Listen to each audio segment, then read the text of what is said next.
This is a video response to the Spiritual Entertainers Truth Competition, nothing more. First off, Danny, I do wish to apologise for any lack of brevity. It's not my strong point, but I am making an effort. And I would like to thank you for inspiring me to make this video response. I choose to broadcast it in black and white as a subconscious reminder that this is not real, and I am not me. I'm still attempting to fathom exactly who are me, myself and I, but that is a different issue.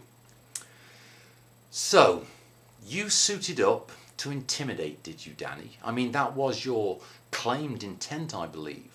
Well, I too have worn the symbolic noose and the shades, but that is purely in reverence to what I believe was your actual intent as opposed to your claimed intent. Now I would wish to present for your perusal 3 truths to consider. 1. The truth, or I should say, truth is subjective. And to aid your adjudicators, whom I believe to be minors, which are oft of limited vocabulary, no offence intended, but subjective means it's all in your head. Your father was right to say, don't believe a word I say. Now that is because of the second truth. And that is that language is fundamentally flawed.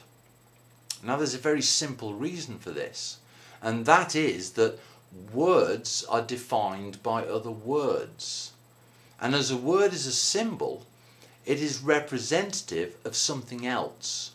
Usually a concept or an intent. Therefore, one man's definition of a word may differ from another man's. So, in effect, we all have our own language. Now, the third truth that I offer you was presented as a joke, which for me was the most profound sentence that I ever heard uttered, and it was that which awoke me. And the mind which formulated this had a genius for which I can take no credit. And we do have to remember that any hypothesis cannot be proven, it can only be disproven. But I will repeat the statement. Are you ready? Okay, here we go. Bill Hicks. All matter is merely energy condensed to a slow vibration. We are all one consciousness, experiencing itself subjectively. There is no such thing as death.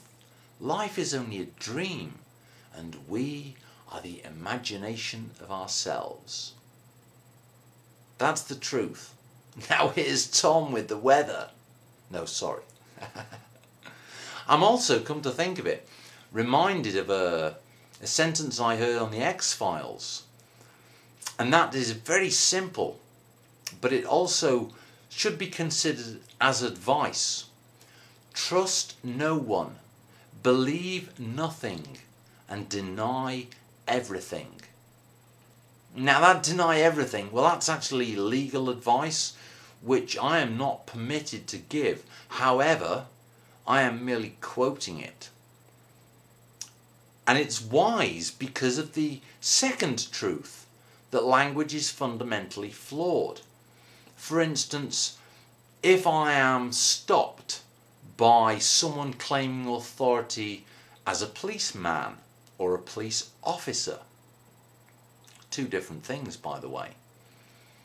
However, I was not driving, because to me, driving is a commercial activity.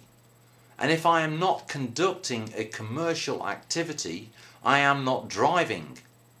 We have to remember that driving is what we do for cattle.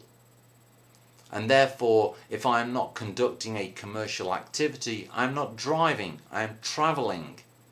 So words are designed to ensnare and entrap us using legalese. Whereas the common conception of words may have a totally different meaning.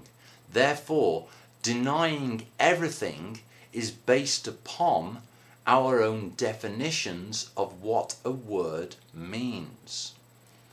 Believe nothing. That's very, very simple advice, because it's better to have an opinion. An opinion can be based upon the evidence which is presented, whereas a belief becomes a standpoint which we wish to defend.